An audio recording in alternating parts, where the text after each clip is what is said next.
Hey everybody, thanks for joining me. I know it's not a pretty sight. I'm on my elliptical. I do this 3 times a week for at least 20 minutes.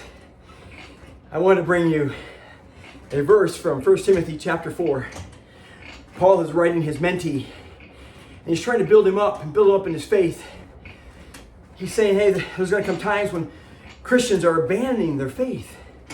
And there's going to be people with false teaching, and there's going to be a vacuum of leadership. And Timothy, I need you to stand strong and proclaim the truth and not be intimidated by your age or the circumstances of your day. And so he says in verse 8, and this is a verse that gets taken out of context.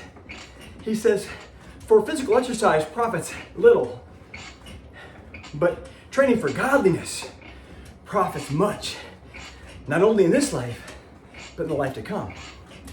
Now, it's that first part of the verse that people, I should say Christians, take out of context. They say, I don't exercise, because the Bible says it doesn't profit very much. It's not very valued or valuable to do as a Christian. That's not really what Paul's trying to drive home. Matter of fact, if you look at the context, what it meant there and then, and who Paul was talking to, it's easier to apply it to our lives here and now. And Paul is talking to an audience, and specifically Timothy, who was already physically very much in shape. He, like most of the people in his day, they got to where they were going by walking. Unlike me on this elliptical, and just stay in place. They were walking everywhere. They didn't have cars, buses, Uber, or airplanes. They had to walk there. Now some people had horses or donkeys, but even then they walked most of the time. So there's not only that factor, but to the audience that Paul is writing to, they also, 90% of them, they had vocations that were very physically demanding, that had them being very physically active. And that's not the case in most of the Western world. Many of our jobs have us sitting at a desk or looking at a computer screen.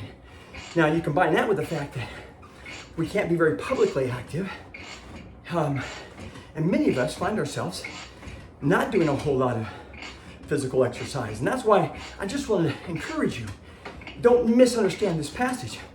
You could almost flip this a little bit, the first part, and say, physical exercise profits more if you have little activity.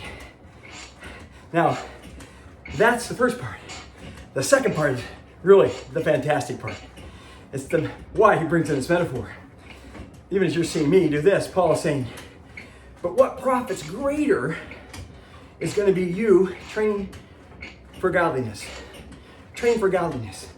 So I physically exercise 3 times a week, but I train every day for godliness.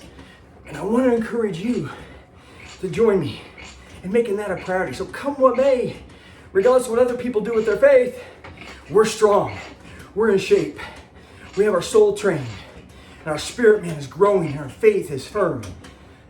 Okay, I'm done. Gotta get back to exercising. I love you. I am praying for you. Hey, you gotta know this. You're not alone.